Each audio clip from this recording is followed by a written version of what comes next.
I mean, who doesn't love this? It's carbs, fats, and cheese all together. Hey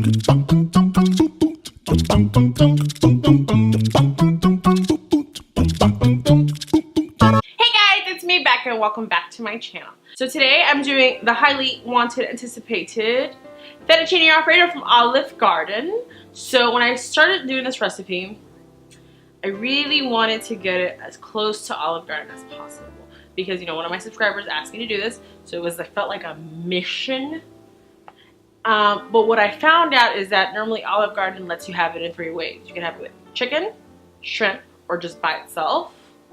So I'm gonna go ahead and just teach you guys today how to make the Fettuccine Alfredo. If you guys want to learn how to make it with the shrimp or the chicken, just let me know down below in the comments, and then we can take it to that next step. So I'm gonna go ahead and just make the good Copycat Olive Garden Fettuccine Alfredo, and I'm super excited.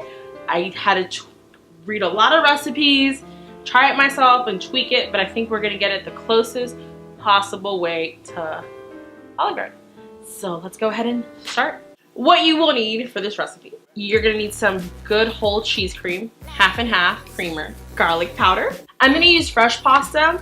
If you are the type of person that likes your fettuccine to be more al dente, then I would recommend you to use the packaged pasta, the dried kind. But I am someone who likes it very just fresh, and the problem with Olive Garden is you really don't know if they make it fresh or they come dry.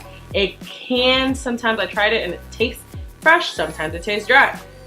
I don't work at Olive Garden. I googled every way I can, and I think I want to say it's fresh, so we're gonna go with fresh. And I just picked this up right next to the cheese section in my grocery store. Heavy whipping cream, salt and pepper, butter or margarine. I found that the best cheese blend to get is the Italian blend that I get from my Publix. It's just Parmesan, Asiago, Romano. And normally Olive Garden doesn't use Asiago, but we're gonna use Asiago because we're not gonna use MSG, which is like a salty additive, but the Asiago will give us that extra saltiness that we'd be missing otherwise. Okay, so we're gonna start off with 4 teaspoons of butter, and we're gonna wait for all of that to melt in a saucepan. And my heat is at medium heat. You don't want it too hot, you don't want it too cold. Just like Goldilocks said, just right. So we're gonna melt down this butter because an Alfredo sauce is just creams and fats. Right, now that my butter is completely melted, I'm going to add half a cup of heavy whipping cream. Okay, and now we're gonna add half a cup of half and half. And then we're gonna add 1/4 of our cream cheese and start whisking it. Because you want that cream cheese to melt. So I'm just gonna keep whisking it, trying to get that cream cheese to melt. Now that our cream cheese is melted, we're gonna go ahead and add half a tablespoon of garlic powder. All right, and then you want to do about half a teaspoon of pepper if you like it very peppery. I really think it only needs a 1/4. I'm gonna do about 1/4. So you're gonna want about 1/4 teaspoon black pepper, and then you want to salt it to your taste, and then you want to add a cup of the 3 blended cheese, and then this is when you really want to whisk so everything melts real nice. And it won't take long for it to melt because since it's the fresh stuff that you get at the deli, look, that's nice. The cheese is melted. All right, now we're gonna want to get a big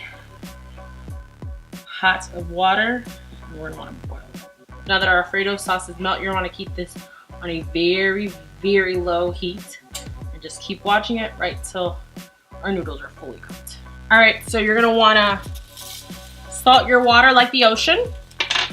It's always a good rule of thumb when making noodles. And then you want this to hit as very high boil, roaring boil, and then we'll throw in our pasta for just 2 minutes. While that's going on, you want to keep stirring this and making sure it doesn't get too thick. Just keep whisking. Okay, now that my water is very hot, we're gonna boil those for literally 2 minutes. It's raw noodle. It's not like the ones that you get in the package, so it's pretty much already cooked. You just want there to be there for 2 minutes. You know it's ready because it'll rise to the top. All right, now that my pasta's all done, I'm gonna go ahead and drain it, and I'm gonna mix it in with the sauce, and I will plate it and show it to you guys. All right, now that I've removed it, we're just gonna mix our noodles in, and then we're putting it on a plate. Okay guys, now for the taste test. I have to say it smells absolutely wonderful.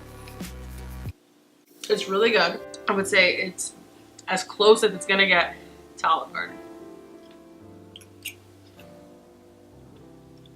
Okay guys, overall I think this is very similar to the Olive Garden one. It is not as salty, but you can fix that to yourself by either going ahead and adding some of the additive just to get more of that saltiness, because restaurants, they use a ton of salt naturally, but it is just as creamy and just as delicious, and I think it's as good as it's gonna get for it being at homemade. And the best part is it makes so much pasta. I think I spent like 15 bucks at the store, which is one meal at Olive Garden, and I mean, I've got enough pasta to feed a family of 4 easily, or at least 2 very hungry adults. All in all, I think it's delicious. I think it's super cheesy, super creamy, all the things you expect out of an Olive Garden pasta, except without that endless breadsticks, but you can pick up a bag of the frozen ones and make them just at home. I'm super excited. I hope you guys try this at home and enjoy it. And if you have anything else that you would like me to make, go ahead and leave me a comment down below. And overall, I mean, who doesn't love fettuccine Alfredo? It's carbs and fat, cheese, just goodness, yumminess. Why do I do this? Okay guys, I hope you enjoyed this video. Make sure to like, subscribe, and leave a comment down below. And as always, I'll see you guys next time.